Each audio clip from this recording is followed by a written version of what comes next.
Bienvenidos hermanos a esta clase de endocrinología que he titulado Muchos relojes, muchos tiempos. Aquí en esta clase pretendo integrar la información de lo que hemos visto hasta ahora y vamos a tener un conocimiento nuevo sobre lo que son esos reguladores periféricos que tenemos que funcionan como relojes. Es mi deseo que al final de esta presentación nosotros podamos sincronizar todos esos relojes para que no estén andando cada uno por su cuenta, sino que todos estén integrados al reloj máster que está en nuestro cerebro. Entonces espero que lo podamos disfrutar. Antes de continuar, quiero que leamos esta cita que está en Consejos para el Régimen Alimenticio, en la página 18. Toda ley que gobierna la maquinaria humana ha de ser considerada tan divina en su origen, en su carácter y en su importancia como la palabra de Dios. El conservar el cuerpo en una condición sana a fin de que todas las partes de la maquinaria viva actúen armoniosamente debe ser el estudio de nuestra vida. Estos relojes de los que voy a hablar responden a ciclos alimentarios más que a la luz. Se activan con el pH que produce nuestro cuerpo con la alimentación, se activan con la temperatura, la humedad, el clima, el sonido, el olfato, emociones, el tacto. Estos relojes tienen sus propios ritmos. Se llaman osciladores periféricos, pero siempre están subordinados al reloj máster.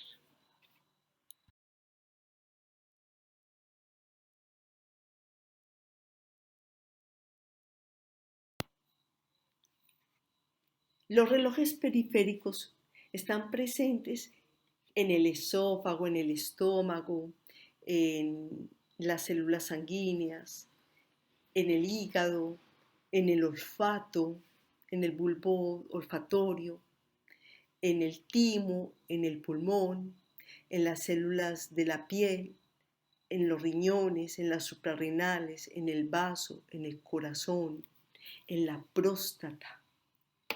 Estos relojes pueden responder a diferentes señales y poner en marcha sus propios ciclos. Por lo tanto, muestran diferentes relaciones de fase. Entonces, lo que hay que mirar es cómo se dan esas cronointeracciones entre todos estos sistemas regulados por el reloj máster.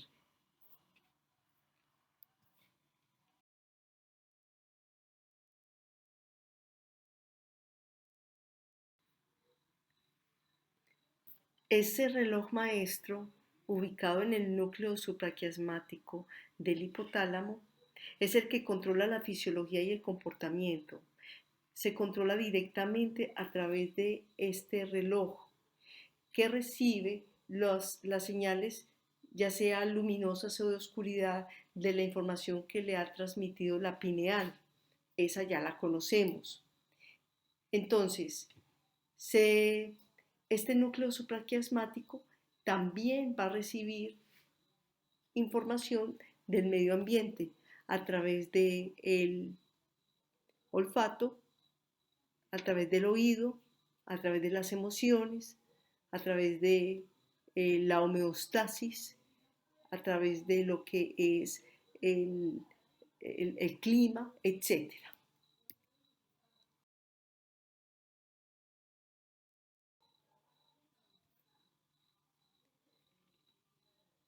El estado de equilibrio entre todos los sistemas del cuerpo que se necesitan para sobrevivir y funcionar correctamente es la homeostasis, que es lo que me indican las concentraciones de ácido, la presión arterial, el azúcar, los electrolitos, la energía, las hormonas, el oxígeno, las proteínas, la temperatura.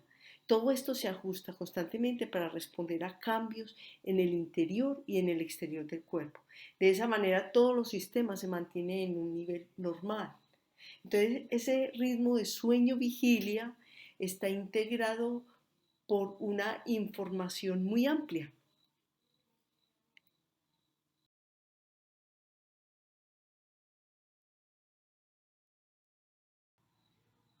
El ritmo de sueño y vigilia está dado por un proceso homeostático donde no solamente nosotros tenemos la melatonina como la dueña de la noche, también tenemos la adenosina que obedeciendo a un ciclo circadiano es la que va a ser otra de las inductoras del sueño. Fuera de la melatonina tenemos la adenosina que va a disminuir mucho la frecuencia cardíaca, que va a aumentar la dilatación, aumenta el calibre de los vasos, de modo que haya una circulación más libre. Vamos a ir viendo poco a poco cómo este ritmo de ayuno-ingesta se va a entrelazar con el ritmo de sueño y vigilia. El ritmo de ayuno-ingesta está regulado también por relojes circadianos. Recordemos que el reloj circadiano es el que rige durante 24 horas en ciclos de luz y de oscuridad. La homeostasis, en cambio, está rigiendo en ese ritmo a través de los cambios de temperatura, la humedad, el pH, etc. Un patrón de alimentación ayuno-ingesta estable influye positivamente en la adecuada regulación circadiana y metabólica y va a influir positivamente en el ciclo del sueño y vigilia. El ritmo ayuno-ingesta está muy asociado al ritmo del sueño, regulado también por un ritmo homeostático y también tiene un componente circadiano que depende de las señales ambientales, como lo había dicho en la diapositiva anterior. Vemos cómo las alteraciones en el sueño van a tener un impacto en los ciclos del ayuno y la ingesta. Entonces, ciclo de sueño-vigilia impactando en el ciclo del ayuno y la ingesta. Si yo tengo un pobre dormir, voy a tener alteraciones en el sistema inmunológico, alteraciones inflamatorias, metabólicas, donde vamos a ver en esta parte de metabólicas cómo va a haber una disminución para regular la glicemia, va a haber unos niveles disminuidos de leptina y un aumento de la grelina que tienen que ver con el sistema de hambre-saciedad, como vamos a ver a continuación. También van a haber factores emocionales, psíquicos y una alteración en el sistema neuroendocrino.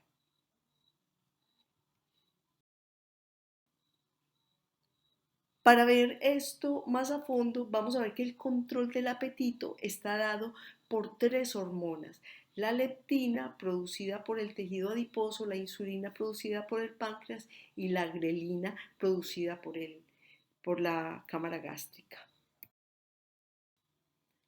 Del ritmo ayuno-ingesta, las hormonas que la regulan presentan una ritmicidad circadiana. Está la insulina producida por el páncreas, la leptina producida por el tejido adiposo, por la grasa, y la grelina producida por el sistema gastrointestinal. Todas tienen un patrón circadiano. ¿Qué quiere decir que tienen un patrón circadiano? Que tienen un comportamiento que está determinado durante 24 horas. Ahorita vamos a ver en detalle.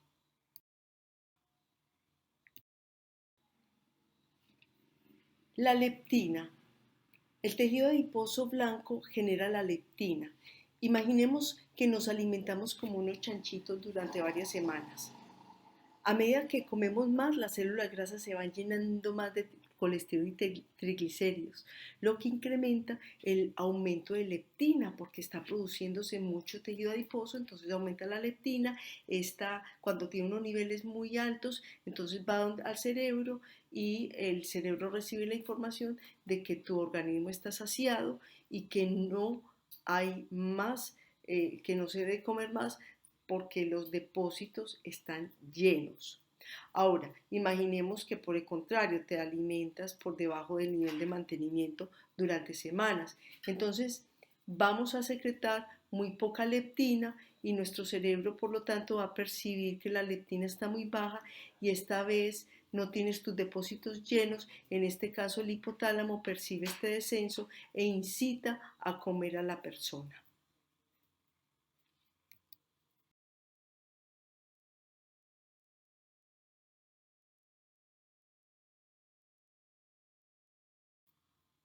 Cuando hay una resistencia a la leptina, nuestro cerebro no puede determinar cuándo el nivel de grasa, pues cuando tenemos un nivel alto de leptina funcionando.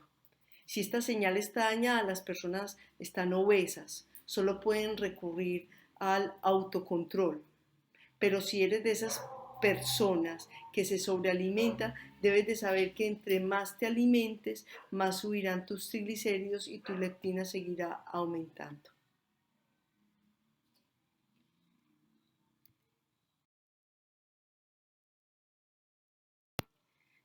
La grelina se produce en el sistema gastrointestinal y cuando el estómago se queda vacío, produce la grelina.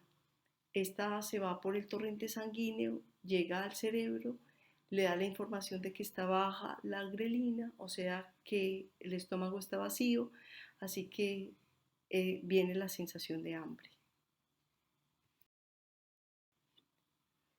Si nosotros tenemos un ritmo para nuestras comidas, nuestro sistema va a estar tan condicionado a ese momento que lo podemos reconocer inmediatamente cuando tenemos el hambre. Es muy importante que el organismo aprenda a tener una ingesta de comidas muy regular. Esta diapositiva nos muestra que cuando nosotros estamos saciados, la grelina está bajita, no hay hambre, y la leptina está alta, por lo tanto no hay necesidad de comer. Cuando tenemos hambre, la grelina está alta y la leptina está baja. La insulina es una hormona que permite que el azúcar en la sangre, conocido como la glucosa, pase a las células. La glucosa proviene del alimento y las bebidas que se consumen. Es la principal fuente de energía del cuerpo. La insulina juega un papel clave en el mantenimiento de los niveles correctos de la glucosa en la sangre. Esta diapositiva integra entonces la información de todo lo que acabamos de ver. Me faltaba decirles que la insulina, cuando nosotros estamos bajitos de azúcar, pues obviamente también va a haber una información a nuestro cerebro de que necesitamos de la ingesta. Entonces, aquí vemos la interacción de ese tejido adiposo, de ese páncreas y de ese sistema gastrointestinal funcionando y activando todo un ciclo que tiene que ver con la ingesta y el ayuno.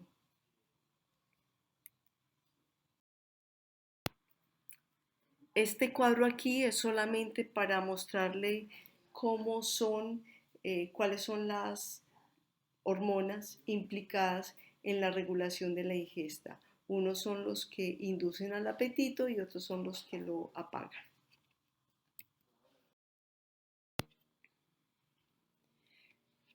Ahora veamos cómo la interacción ritmo ayuno-ingesta, ritmo sueño-vigilia puede interactuar de una manera que puede alterar todo el sistema que regula el ciclo circadiano. A mayor déficit de sueño, mayor índice de masa corporal. Tenemos que dormir 8 horas o si no todo ese déficit provocará un desgaste que no podemos imaginar a nivel metabólico. La grenina, la leptina, la insulina se van a descontrolar. Cuando dormimos bien, la leptina estará equilibrada, estará saciada. Los que peor tienen adaptación son las personas que se acuestan muy tarde y se levantan muy tarde. Miren, bastan 2 días durmiendo mal y sin descansar para alterar todas las hormonas de patrón circadiano. La orexigena se produce en exceso, mientras que si dormimos lo suficiente, la anorexigena, la que actúa con un efecto saciante, está regulada. Vemos aquí la hermosura de cómo se integran todos estos ritmos, tanto los ritmos que están liderados por los cambios externos como los que están sincronizados con ese reloj de 24 horas.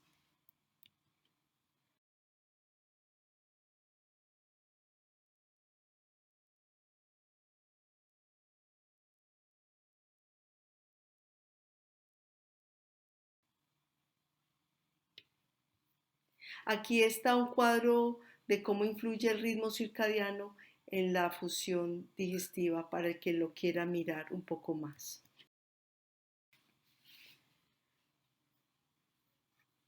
La evaluación de la salud circadiana se va a hacer midiendo la melatonina, cuyo pico máximo es de 2 a 4 de la mañana, y el cortisol, cuyo pico menor está 2 horas después de dormir.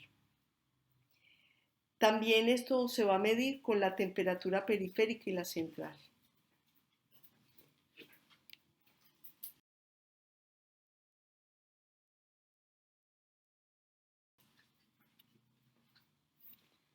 Recordemos que ese cortisol es producido por la estimulación que la hormona adrenocorticotrópica produce en las suprarrenales y que ese cortisol tiene que ver con el metabolismo de todo lo que son las azúcares y las grasas y también la activación de las hormonas sexuales, que tiene un ritmo, todo es de un ritmo circadiano, o sea, un ritmo de 24 horas. Si hay una cronodisrupción, o sea, se enredan o se alteran estos ritmos, obviamente va a haber una enfermedad. Puede estar el envejecimiento prematuro, cáncer, enfermedades cardiovasculares, obesidad, y todo esto producido por una alteración en el sueño. Por ejemplo, los trabajos por turnos son terribles para la salud de una persona. Así que si estamos haciendo turnos nocturnos, muy probablemente no podemos escapar a que haya una alteración en estos ciclos.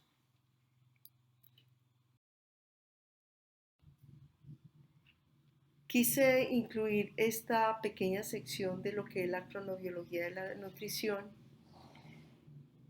que es el estudio de la ciencia que estudia los ritmos biológicos de sincronización, que producen niveles de organización. La alimentación modula los ritmos circadianos. Es una de las señales ambientales, no es la más potente, y actúa a nivel del reloj máster y los relojes periféricos, incluyendo tejidos, que marcan ritmos de digestión y absorción de nutrientes. El patrón endógeno de 3 comidas se ha mantenido estable durante los estudios que se han hecho en seres humanos que se le ha aislado de todo su entorno y las tres comidas ha sido siempre un patrón común para estas personas estudiadas. Entonces vemos cómo la alimentación es un modulador de los ritmos circadianos, pero no muy potente, como acabé de especificar.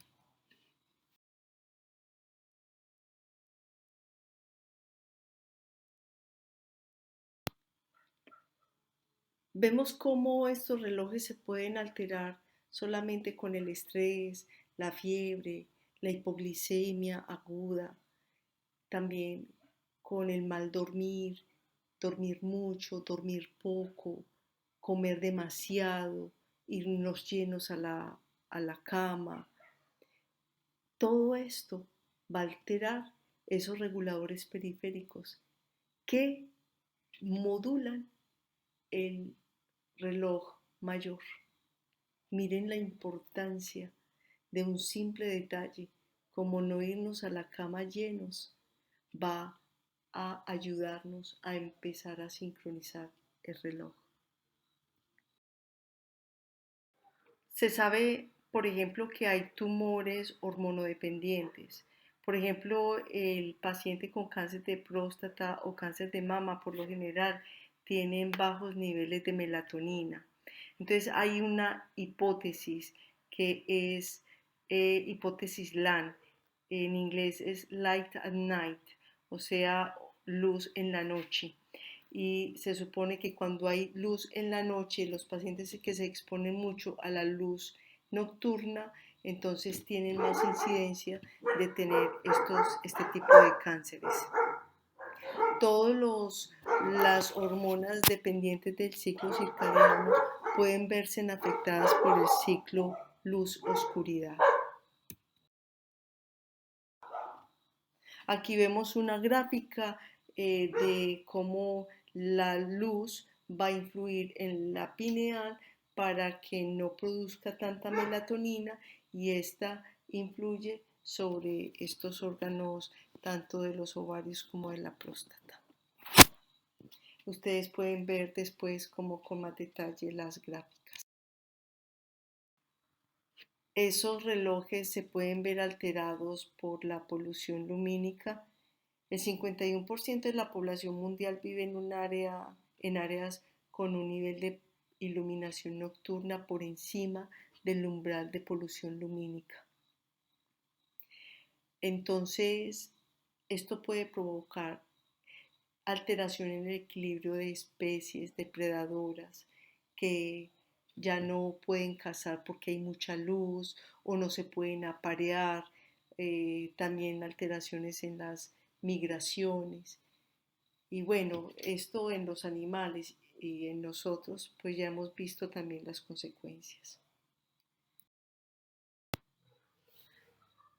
Una manera de dañar también estos relojes es, por ejemplo, dar desayunos con azúcares rápidos que inducen mucho a la insulinoresistencia y desvían el paso intracerebral de la tirosina. La tirosina ayuda a combatir la fatiga y a recuperar la energía que podemos perder, por ejemplo, en un entrenamiento. Necesitamos los glúcidos complejos de absorción lenta y esto nos ayudará pues como a tener un metabolismo más regulado, el hambre más saciada también.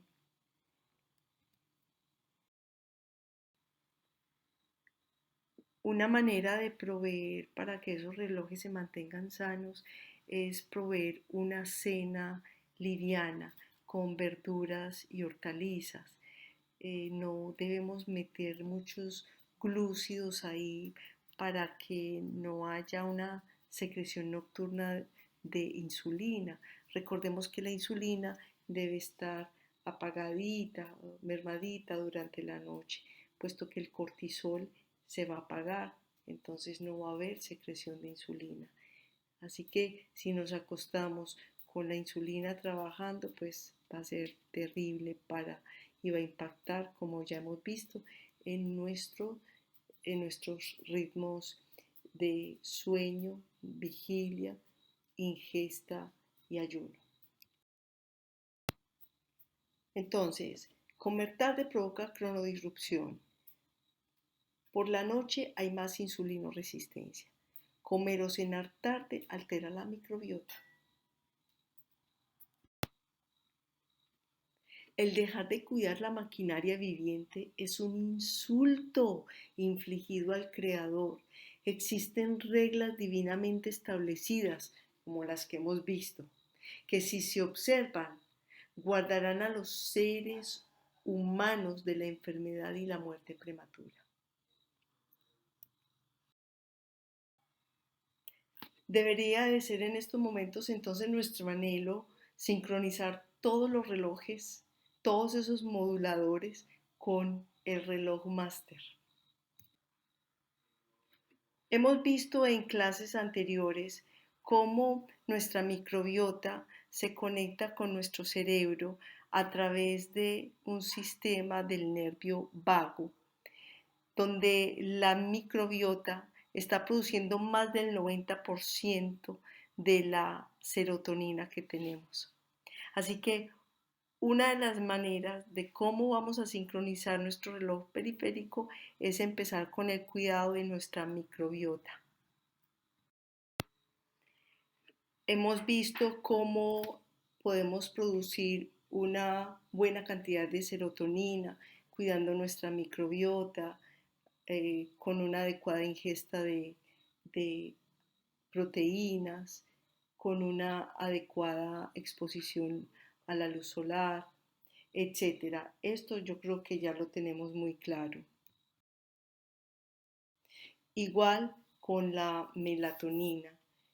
Vamos a cuidar las horas nocturnas, también nos vamos a cuidar nuestra microbiota porque la serotonina también depende de esa transformación de la serotonina a la melatonina.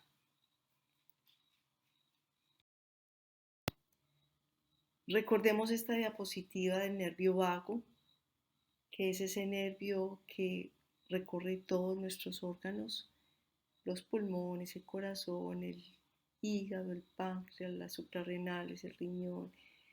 Todos los órganos los recorre el nervio vago. Todos los órganos tienen reguladores periféricos y todos ellos se conectan con el cerebro. Así que una manera de regular nuestro reloj biológico es a través del estímulo vagal.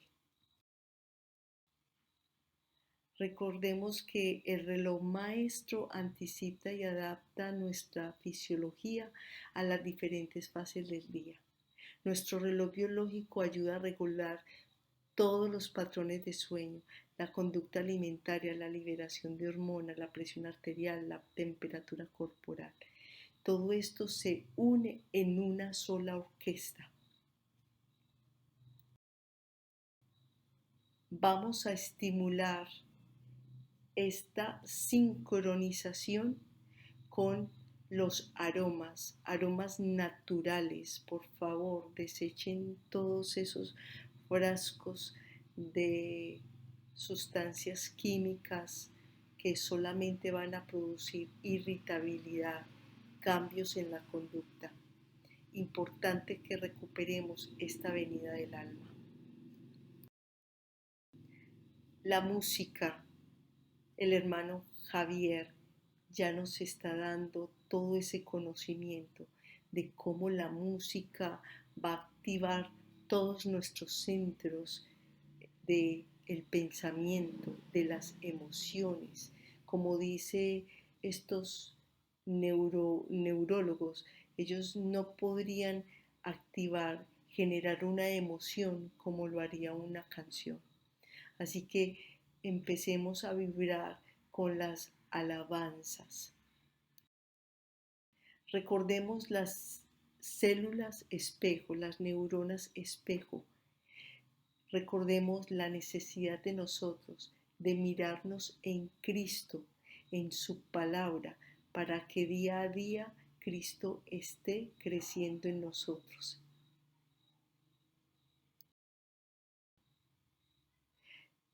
la bondad, el abrazo, todo esto va a ayudar a que haya una integración preciosa con ese sistema vagal. El abrazo fraternal, importantísimo hermanos, el abrazo sentido, el contacto físico es importantísimo para poder provocar esa estabilización de todo nuestro sistema circadiano. En el abrazo está involucrada una hormona que le llaman la hormona del amor, que es la hormona oxitocina. Está directamente relacionada con la conducta materna y paternal, también con los patrones sexuales, ¿sí? La oxitocina es la hormona del amor, viaja del cerebro al corazón y de ahí a todo el cuerpo, activa y modula una amplia gama de funciones y emociones.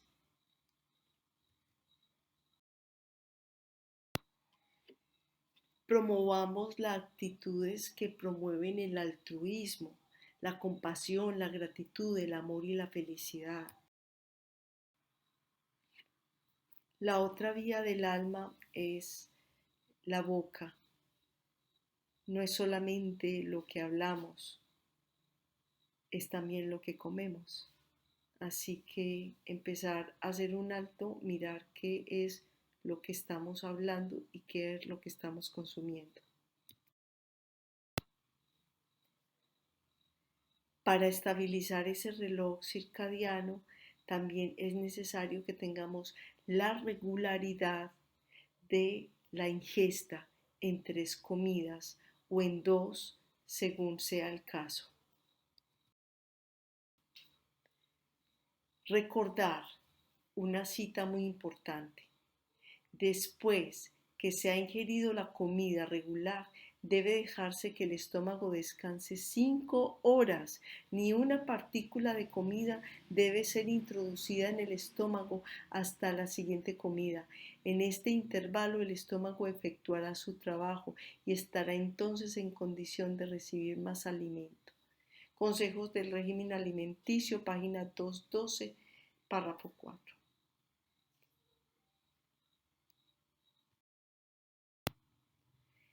Es tan ciertamente un pecado violar las leyes de nuestro ser como lo es quebrantar las leyes de los 10 mandamientos. Hacer cualquiera de ambas cosas es quebrantar los principios de Dios. Los que transgreden la ley de Dios en su organismo físico tendrán la inclinación a violar la ley de Dios pronunciada desde el Sinaí. Toda la ley que gobierna la maquinaria humana ha de ser considerada tan divina en su origen, en su carácter y en su importancia como la palabra de Dios.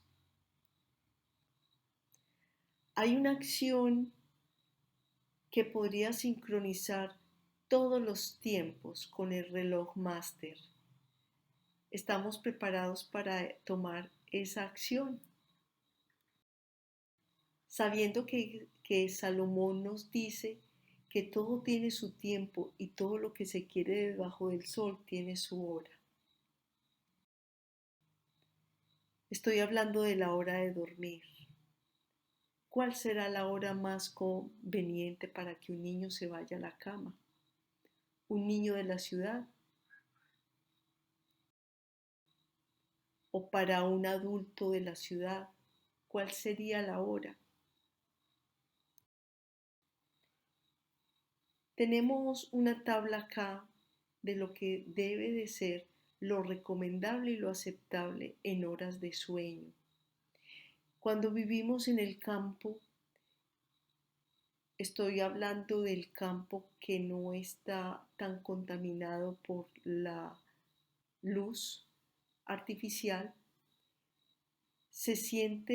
hay mucho trabajo en el campo y por lo general uno está acabando cuando viene la noche, cuando asoma ya la primera estrellita. Esa debe ser la hora en que debemos estar buscando la cama. Si nosotros queremos un sueño reparador y profundo, sincronizar nuestros sueños con la luz del día debiera ser una de nuestras metas. Es decir, acostarnos con las gallinas. Aunque suene muy gracioso, si vamos a ver los viejos de antaño, ellos tenían mejor salud. Lo estoy hablando de hombres de campo. Y era su costumbre siempre acostarse muy temprano y levantarse muy temprano. Así que esa es la recomendación. Eso cuadraría absolutamente todo nuestro reloj circadiano. Obviamente, si nos vamos a la cama con el estómago sin trabajo pendiente. Entonces así tendríamos un descanso reparador, profundo, con todas nuestras hormonas sincronizadas con el reloj máster. Este es un mensaje para los que queremos dar el fuerte pregón. Cuando rompamos con toda complacencia destructora de la salud, tendremos una percepción más clara de lo que constituye la verdadera santidad. Un cambio poderoso se verá en nuestra experiencia religiosa. Este versículo de Gálatas 4:6 es el que más me da esperanza, porque Dios me hace hija suya y por eso ha enviado a nuestro corazón el Espíritu de su Hijo. Y con Él en nosotros podemos lograr todo lo que Cristo logró, vencer el mundo. Jesús no nos pidió como Dios vencer el mundo, Él nos pidió como hombre vencer el mundo. Por eso es que todas esas doctrinas que nos hacen de Cristo un semidios aquí en la tierra venciendo el pecado, no nos salva. Nos salva es un hijo que tomó la carne humana, se volvió como nosotros y como nosotros venció el mundo y así nos pide que nosotros venzamos el mundo. Con esta diapositiva me despido. Espero que no sea para nosotros esta diapositiva. La voy a leer. La obligación que tenemos para con Dios de presentarle cuerpos limpios, puros y sanos no se comprende. Creo que nosotros sí estamos empezando a comprenderlo. Espero que sí, hermanos. Esperemos que esta presentación sea para edificar nuestro carácter cada vez más, para que cada vez más nos asemejemos a ese carácter santo de nuestro Salvador, para que podamos recibir esas credenciales divinas de ser sus instrumentos en sus manos divinas. Nos veremos entonces en la próxima presentación. Que Dios les bendiga y nos ayude a asimilar todo esto para edificación de un pueblo que quiere entregarle al mundo lo que es el mensaje de la sanidad.